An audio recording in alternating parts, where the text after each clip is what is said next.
A very good morning to all of you.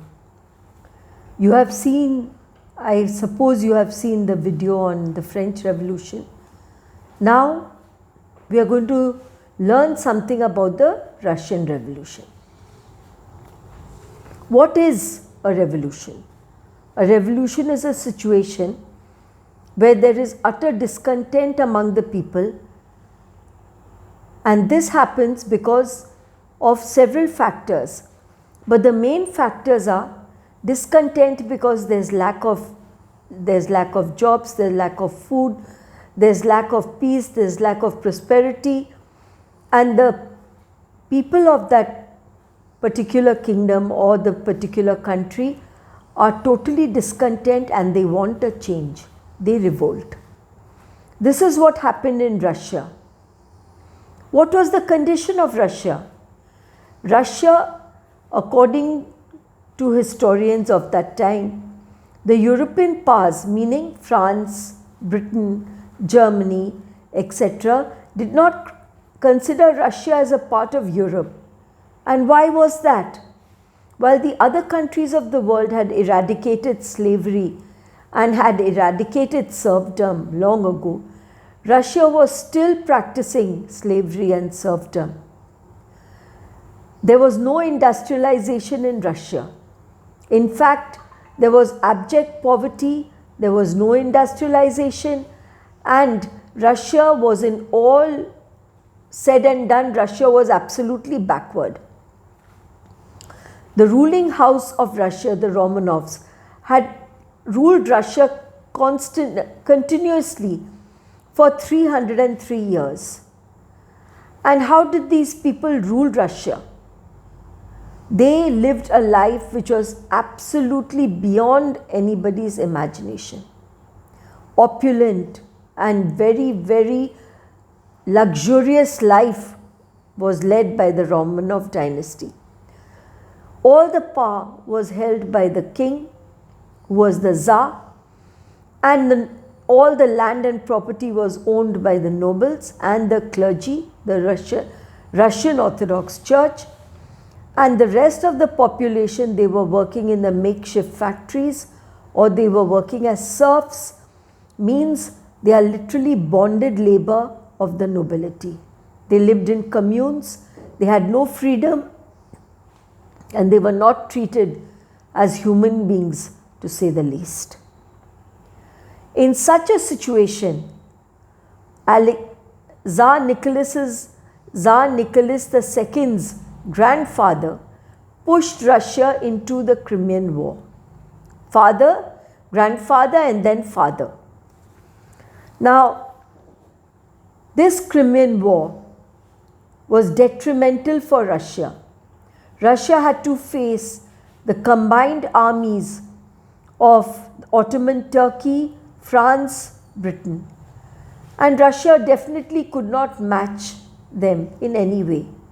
Though Russia did have many more soldiers than the other armies, but these soldiers were not trained.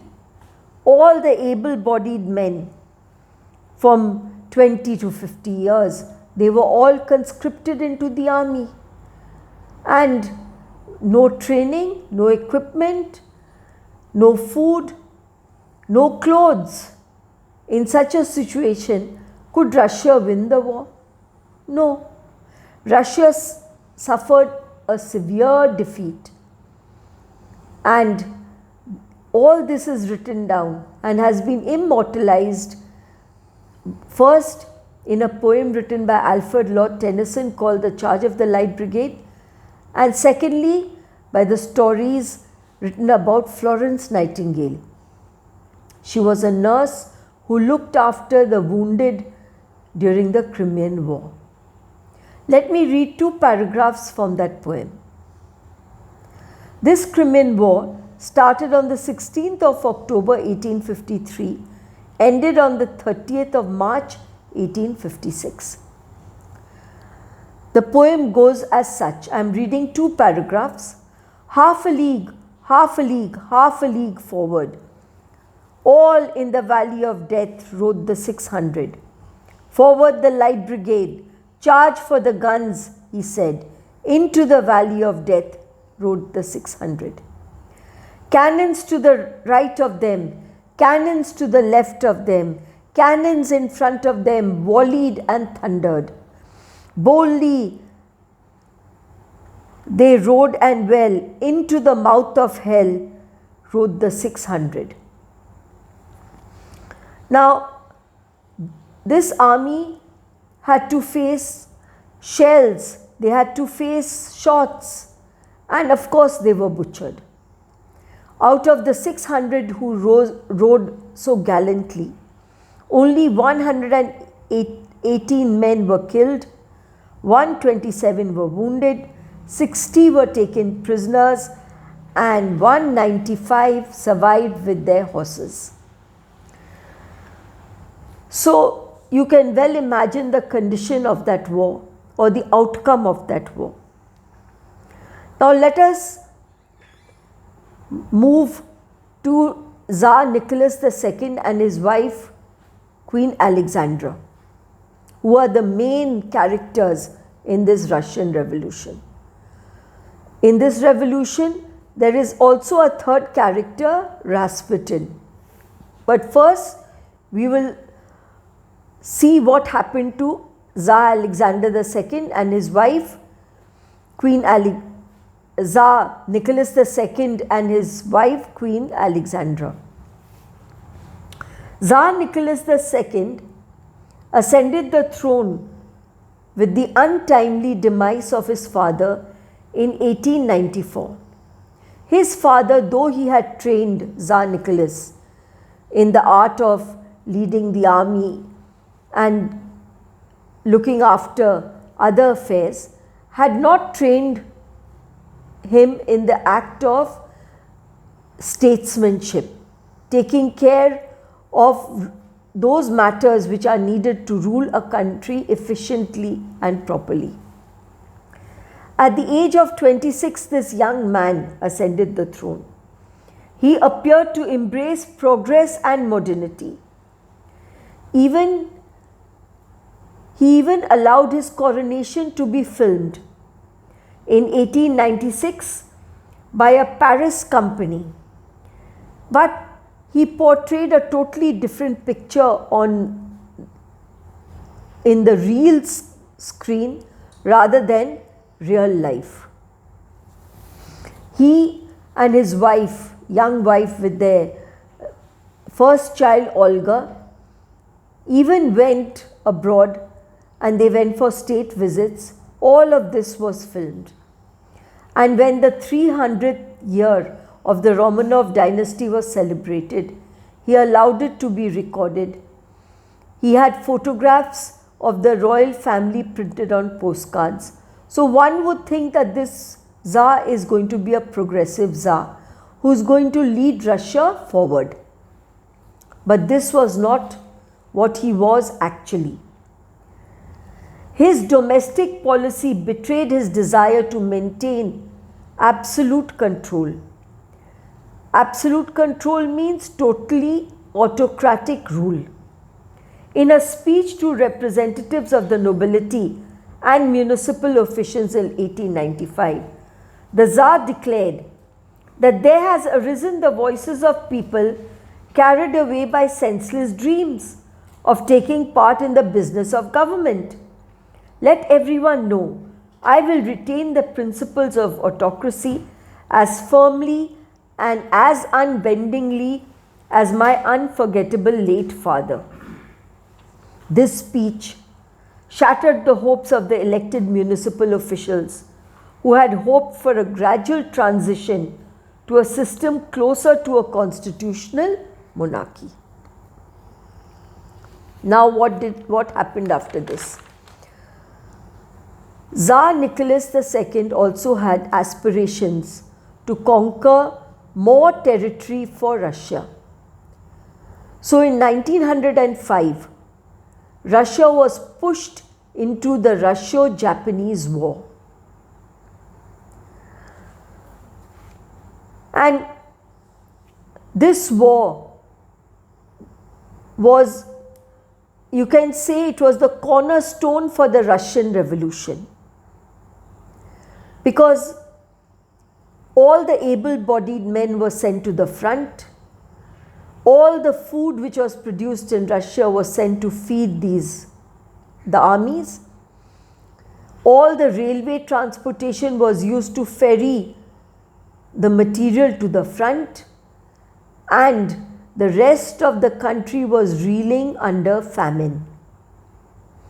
So naturally there was discontent. Lakhs and lakhs of soldiers died in that war. They were ill-equipped. They didn't have proper clothing. They didn't have proper training.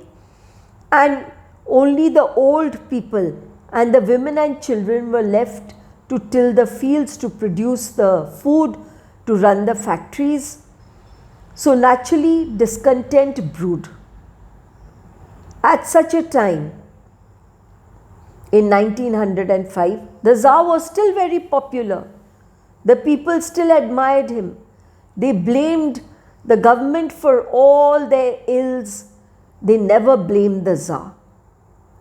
So in 1905, when the Tsar was at the front with the troops and the Tsarina was in the Winter Palace with her children, a huge number of women and children, led by Father Gapon, marched to the Winter Palace to place their petition and grievances in front of the Tsar. They didn't know that he is not present. The Tsarina, seeing that huge crowd approaching the Winter Palace, was naturally aghast. She was afraid. So, under the advice of Rasputin, she ordered the Cossacks to disperse the crowd. They did disperse the crowd, but thousands died and thousands were injured. This was known as the Bloody Sunday incident. After this, when the Russo-Japanese War ended, the Tsar had to accede to the demands of the people, and he agreed to form a Duma, which is a consultative form of government, a consultative parliament. But Tsar Nicholas II had no desire to relinquish his powers. He still appointed the ministers, and he had the right to veto any proposal made by the Duma, made by the assembly. Now, what is the use of forming a Duma when you are not going to allow them to do their work? And subsequently the Duma was dismissed 3 times. What was the condition of Russia? Russian peasantry, which had been freed from serfdom by Tsar Nicholas's grandfather, Alexander II, in 1861, received land holdings individually, and they were released from the traditional peasant communes. So they were in no mood to again be impoverished and enslaved. The factory workers, these factories were owned by industrialists, and the main objective of an industrialist is to earn profit. And how can you maximize your profit?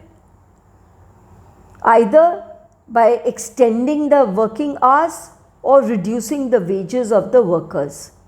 And this they did. Working hours were very long, working conditions were deplorable, wages were very low. 30% of the women who made the workforce were paid even lower wages than the men. All in all, the future of Russia looked bleak. But this did not cause any kind of worry for Tsar Nicholas II and his wife, Alexandra. They had other big problems on their hand. And what was this problem? They had 4 children: Olga, Tatiana, Maria and Anastasia. They had one son whose name was Alexei. Alexei was hemophilic, and both the Tsar and the Tsarina were very worried about his health and his survival. Now, from where did this hemophilia come? The hemophilia was passed through Queen Victoria. Now, how does Queen Victoria come onto the scene? Queen Victoria's daughter Alice married into the German royal family, and her daughter was Tsarina Alexandra. So she carried that particular gene and it passed on to her son.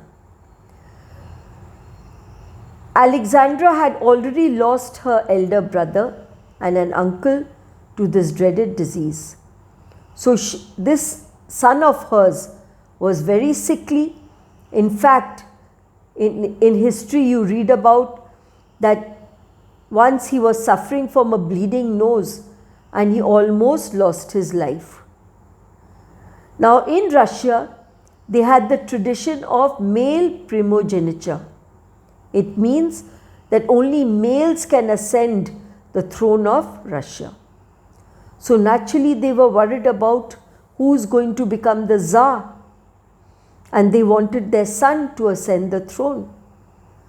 So they looked for doctors, they looked for healers, they looked for miracles, and they prayed that their son would be healed.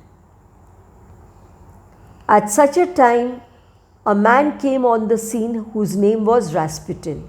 He was a monk who came from Siberia. He claimed to have supernatural spiritual powers, and he managed to find his way into the royal family. Other nobles and other ladies also seemed to believe him. And the general public thought that this is a miracle man, little knowing what he is going to do for the royal family. So the royalty accepted Rasputin, and he became their spiritual guide. And Alexei started recovering, so the Tsar and Tsarina were ever grateful to him. And gradually and eventually, he started becoming their political guide. He is the one who ordered the Tsar to go and lead from the front in the Russo-Japanese War. So the Tsar had to take all the blame for losing the war. And he is the one who advised the Tsarina to send the Cossacks to disperse the women and children on that faithful Sunday when the bloody Sunday incident occurred. Now this Rasputin, he started meddling in all political affairs as well. And gradually and eventually, the people learnt about this, they saw through him, and they all started to hate him. But not the Tsar and the Tsarina. At such a time, World War I started. Now in 1914, Tsar Nicholas II, and then later on during the Civil War, the Menshevik government came into power, and Alexander Kerensky was their leader. They were the ones who led Russia into the First World War. The Tsar mobilized 16 million soldiers on the Eastern Front during the First World War. Men in the age group of 20 to 50, there was forceful conscription in the army.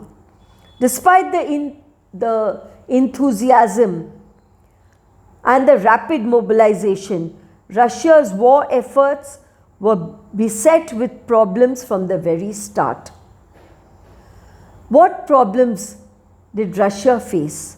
The wages of the workers working in the munition factory did not keep up with the steep rise in the cost of living, so naturally those workers were discontent. Industrial and transportation infrastructure was inadequate in supplying the necessary supplies for the troops. The Minister of War, Vladimir Sukmanov, was removed and imprisoned for 2 years on charges of corruption and failure to provide munition. Russia suffered a disastrous defeat in the Battle of Tannenberg early in the war. 78,000 were killed and wounded, and 92,000 were captured by Germany. Now in this war,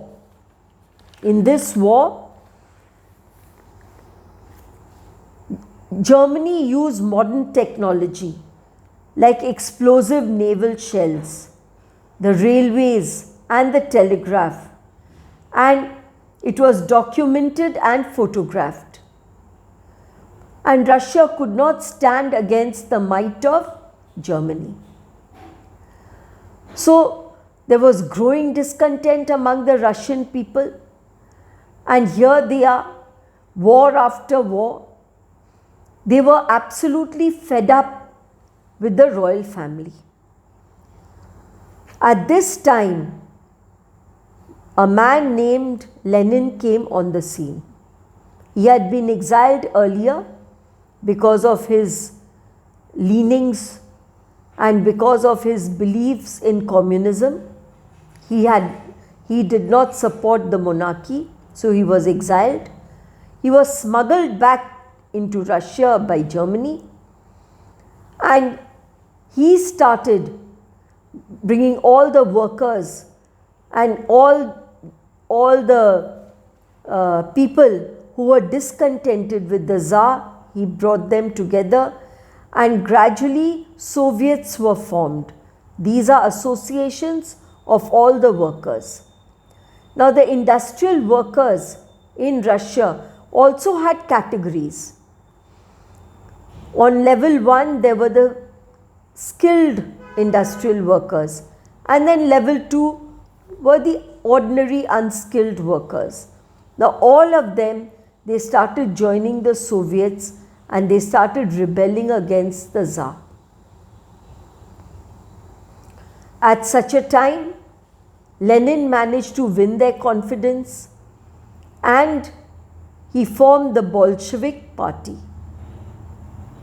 Now both the Bolsheviks and the Mensheviks, they came out from one party and then they bifurcated because of their differences in ideology. The Bolsheviks believed in total communism because they followed the teaching of Karl Marx. In his Communist Manifesto along with Friedrich Engels, Marx believed that capitalism is the source of all evil. He said that when the workers are the ones who work and generate all the profit, so why shouldn't they be also involved in sharing the profit? Why should all the profit only go to the capitalists when they have been doing all the work? He never believed in private property. He believed all the sources of production and all the property should belong to the state, and the people who work and toil should be given their just share. This ideology was not acceptable to the liberals in Russia. Now there were three groups of people during the civil war in Russia from 1914 to 1917. There were three groups of thinkers besides the Bolsheviks. They were the liberals, the radicals, and the conservatives. Now the liberals, they believed that they did not believe in universal adult franchise. They believed only propertied individuals should be given the right to vote. They believed in private property.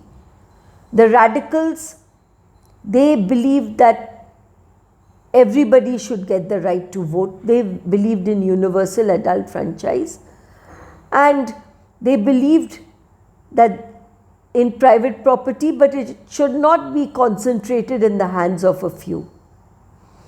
And the conservatives, and they believed in the old thought that change will come, it is inevitable, but it should be gradual. The radicals also believed that society can only be transformed through education and awareness.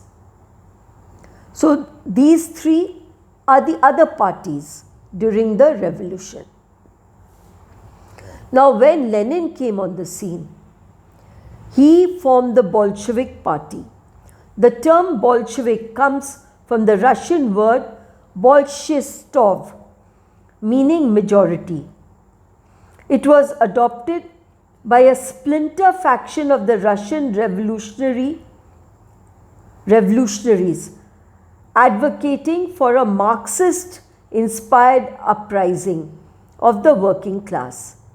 They had their ideological roots in the 1848 pamphlet, The Communist Manifesto, written by Karl Marx and Friedrich Engels. Their group leader Lenin found in his supporters a smaller, more disciplined party that was determined to transform the World War I, an imperialist war, into a broader base war with the workers fighting the bourgeois and the aristocracy. So though the Mensheviks believed that anybody who wanted should be allowed to become a member of the party, the Bolsheviks restricted membership. They wanted only, they wanted workers who were more disciplined and who were ready to follow the ideology of that party. So when Lenin came on the scene, there were two revolutions. One was February Revolution, the other October Revolution, and both occurred in 1917. February Revolution was not a success for Lenin, but the October Revolution was a success. Why? Because he planned meticulously. First, all his party workers went and seized all the government establishments, and Alexander Kerensky was forced to flee. So once they had exerted their control over all the government agencies and the government buildings, then what did they do? The Tsar and his family were arrested, and they were moved to a palace or a house, you can say. It was called Spatian House in Yekaterinburg, Russia. Now Alexander Kerensky knew that if the Romanovs, they fall into the hands of the Bolsheviks, they will be butchered. So he moved them to Yekaterinburg, little realizing that the guards who will be guarding them will be Bolsheviks. So anyway, their lives are not going to be safe. So the Tsar, Tsarina, the four daughters, the son with their trusted retainers who looked after them were all moved to Yekaterinburg. Now before this, Alexander Kerensky did try to save the lives of the royal family. They appealed to Britain to give them asylum. They appealed to France to give them asylum. Britain could have given them asylum because George V was Tsar Nicholas's cousin. But he refused to give them asylum because he was afraid that the revolution which had started in Russia may trickle into Great Britain. And France also refused to give them asylum. So they could do nothing but move them to a place in Russia. And what happened to the royal family in Russia? The royal family was brutally butchered and killed, all of them.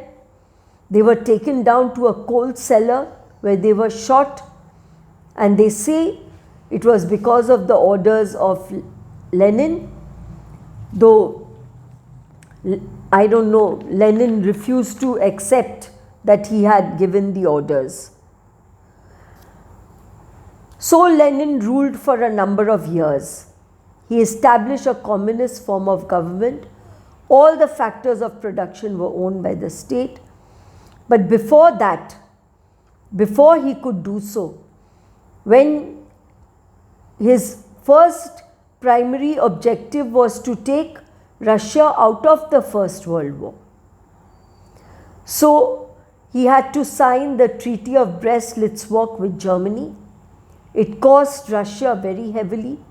She had to secede major parts of her country, plus she had to pay huge amounts of money as war reparation. But Lenin promised bread to the tiller, and he promised peace, and he promised land to the peasants. So this is Lenin's April thesis: land to the tiller, bread and peace. So after they managed to get out of the First World War, banks were nationalized and land was confiscated from the nobility and from the church, and it was redistributed among the peasants. So it may be the first time in history these peasants owned their own land.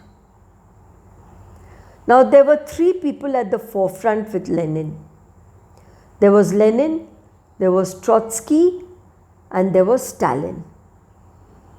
Trotsky led the war efforts, and he was in some way very successful. And then there was Stalin, who was very, very hungry for power. So once Lenin died, Stalin became the dictator in Russia. And Stalin followed a policy of severe control and punishment. He believed that the only way to deal with this growing famine and growing food shortage was to form communes.